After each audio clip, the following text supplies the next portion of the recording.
Niteka n'umunezero ntangere vyo gusubira kubana namwe banywanyi bacu mubana natwe mu makuru n'ibiganiro vya misi yose tubandanya gushikiriza kuri nombonesha kuri yacu kandi yanyu Muhuza TV.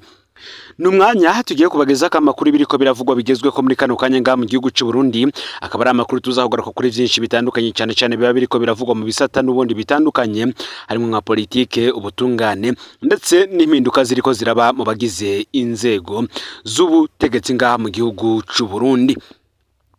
Ni mugihe mu minsi iheze inama nkenguza amateka yemeje Rose Nkwererimana nk'umushikiriza amanza mukuru wa Republika mushasha.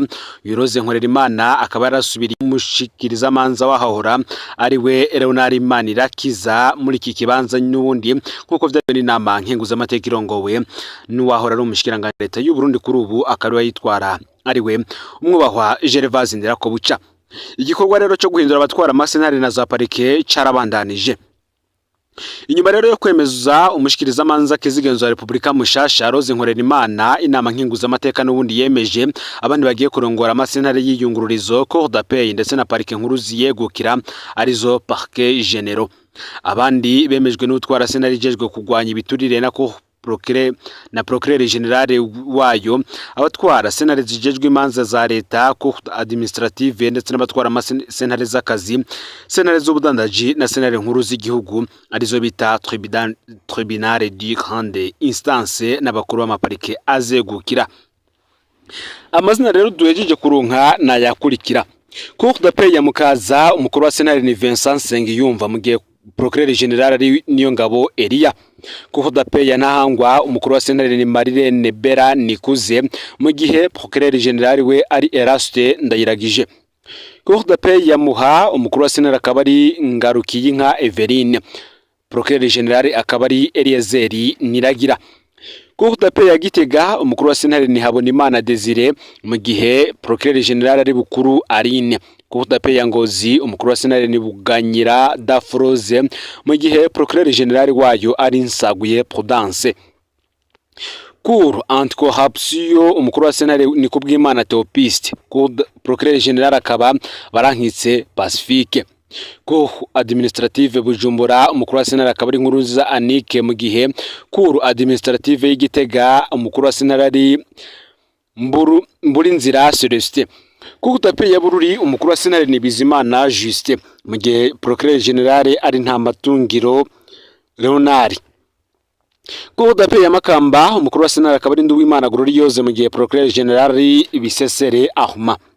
Tribunal du travail, umukuru wa senare ni Nkurunziza Blaise, mu gihe y'Ibujumbura. Y'Igitega akaba ari Ntambwiriza Space, mu gihe Tribunal du commerce ari Nichimaye Liliane.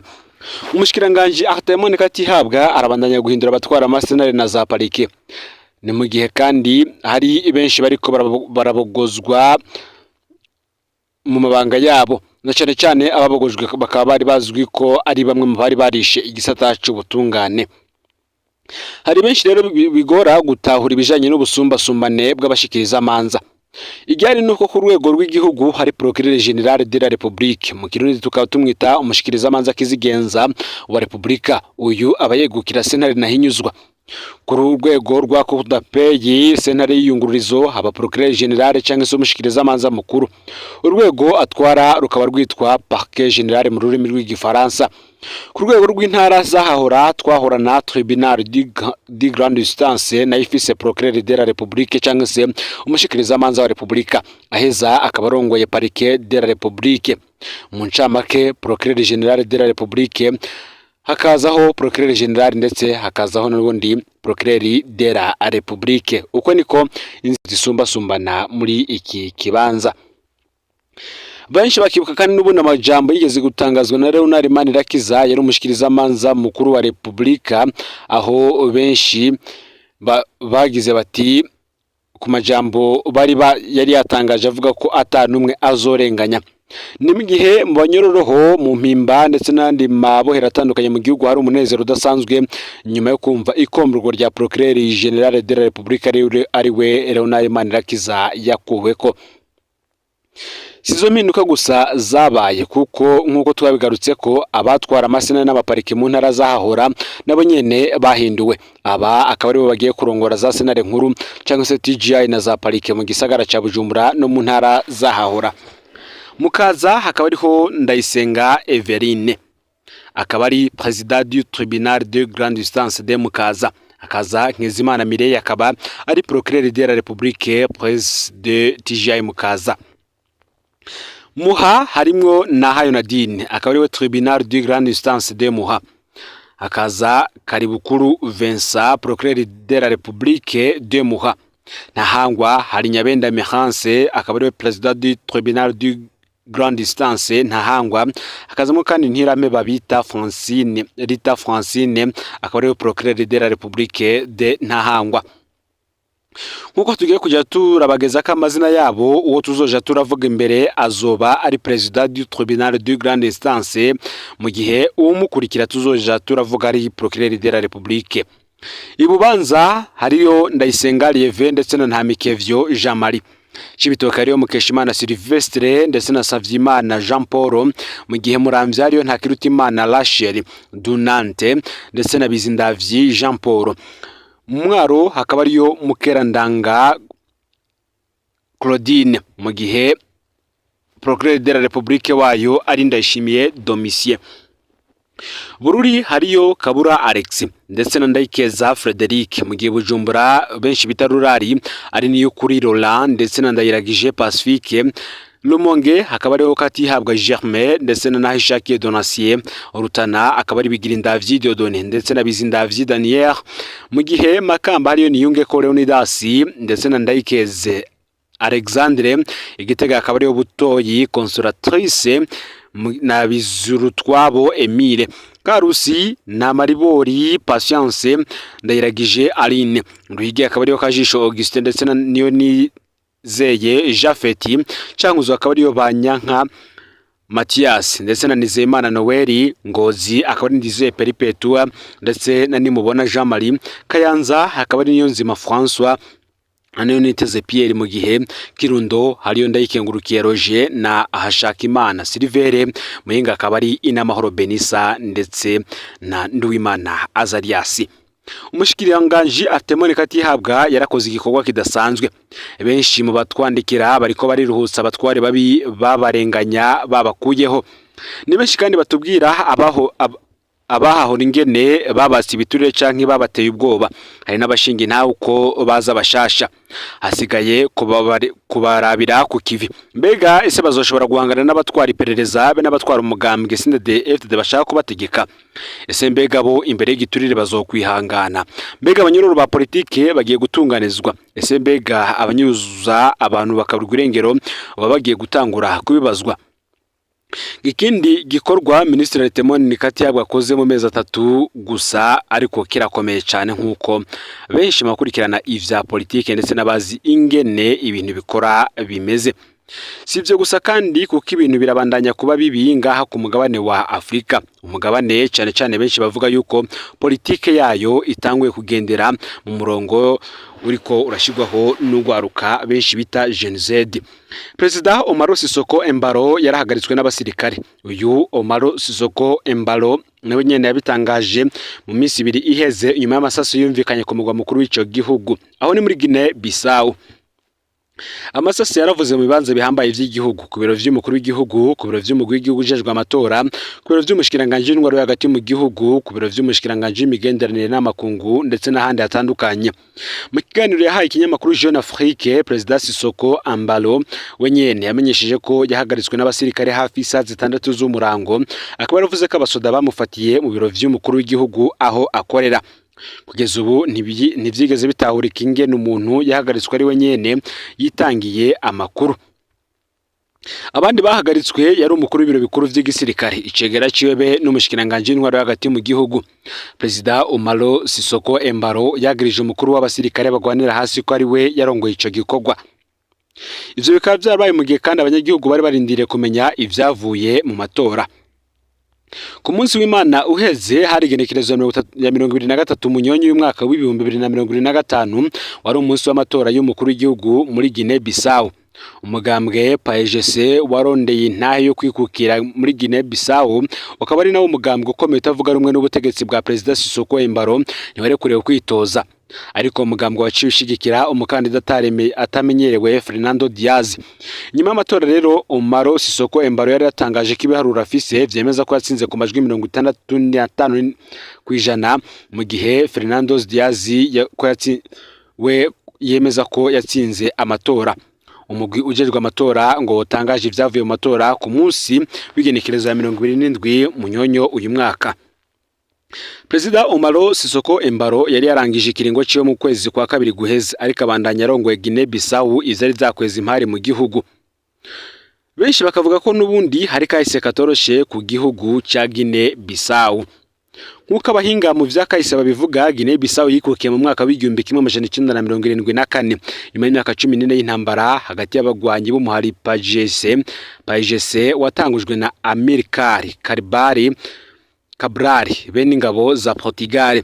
Ni intambara yishe vyinshi inahitana incungu y'igihugu Amilcar Cabral mu mwaka w'igihumbi kimwe amajana 1973.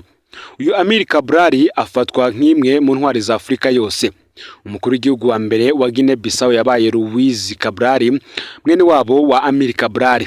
Mu mwaka w'igihumbi kimwe amajana 1980 Luiz Cabral yaratembagajwe na General João Bernardo Vieira, yari umushikiranganje wa mbere, akaba yarahoze kandi arongoye igisirikare.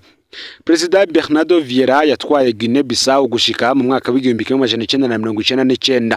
Uyu kandi yatswe gutembagazwa inshuro zitatu mu mwaka w'igihumbi kimwe amajana 1983, mu mwaka w'igihumbi kimwe amajana 1985 ndetse no mu mwaka w'igihumbi kimwe amajana 1993. Mu mwaka w'igihumbi kimwe amajana 1998 ikiringo c'inama nshingamateka cararangiye. Bernardo Vieira yanka gutunganya amatora.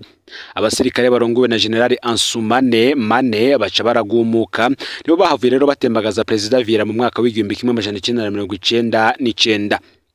Muri Ruhuhuma umwaka w'ibihumbi 2000 utavuga rumwe n'ubutegetsi Kumba Lala niwe yatowe kurongora igihugu, acaratembagazwa n'abasirikare barongowe na General Verissimo Koleila Saibra. Mu mwaka ukurikira w'ibihumbi 2004 General Saibra nawe yarishwe n'abasirikare. Mu mwaka w'ibihumbi 2005 General Bernardo Vieira yarahungutse agira ko kandi atsinda amatora y'umukuru w'igihugu yabaye uwo mwaka, ariko nawe yaciye agandagurwa ku igenekerezo ya kabiri ntwara n'umwaka w'ibihumbi 2009, akaba yarishwe n'abasirikare bariko bahora umukuru w'ibiro bikuru vya gisirikare yari yaraye agandaguwe. Mu mwaka w'ibihumbi 2009 Malamba Kaisana yaratsinze amatora y'umukuru w'igihugu aca yicwa n'ingwara mu mwaka w'ibihumbi 2012.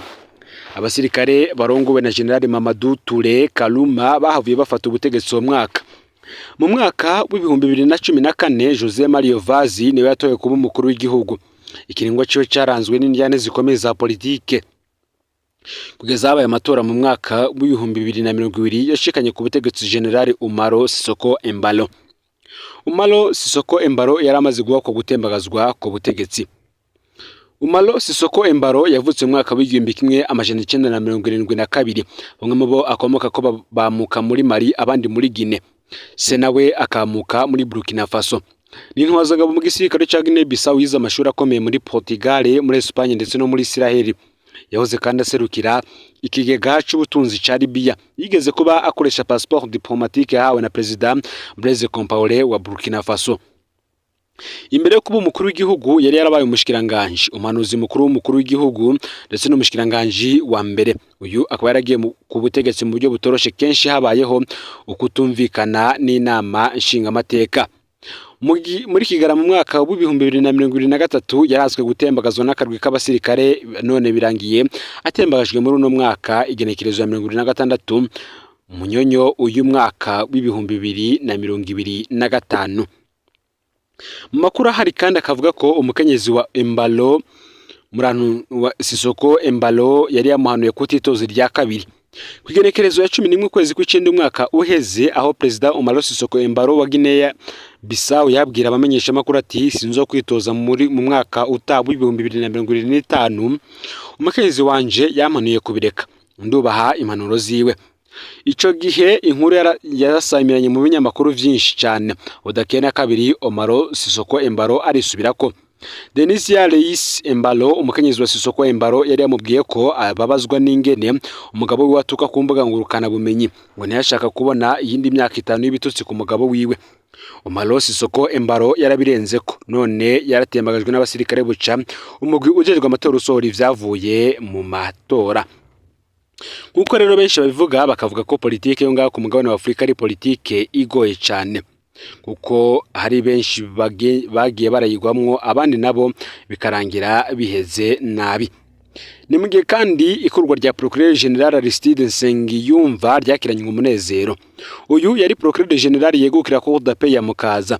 Hari hamaze igihe hamuvugwa ko vyinshi bakavuga ingene abanyagihugu bamwidogera ngo uyu yasa n'ugabwa n'iperereza, ukuri n'ubutungane bigasa nuko atansiguro vyari bifise imbere yiwe. Abashikiranganje nka Aime Laurentine Kanyana na Domine Banyankimbona bagumye bamukingira nabo bari baza makuru yiwe ngo kanatsinda bari bahamvye ubutungane bw'u Burundi. Umushikiranganje Janine Nibizi niwe yigeze kugerageza kumukuza ariko biranka. Abanyagihugu bakaba ari benshi cyane bakaba biruhutsa kubona bavuye ko bagashimira umushikiranganje Artemone Katihabwa we azananye uyu murindi mwiza, akaba hasigaye kuraba ko bashasha nabo bazohindura iyo ngendo. Rero amakuru yaragezwe ko muri kano kanya ufite subscribe canke s'abone niba utarafyenda ko kugira ngo tushyikanwa na dushikiriza no Mpuza TV Imana ibahezagire mu bikorwa byanyu vya misose muriko murakora.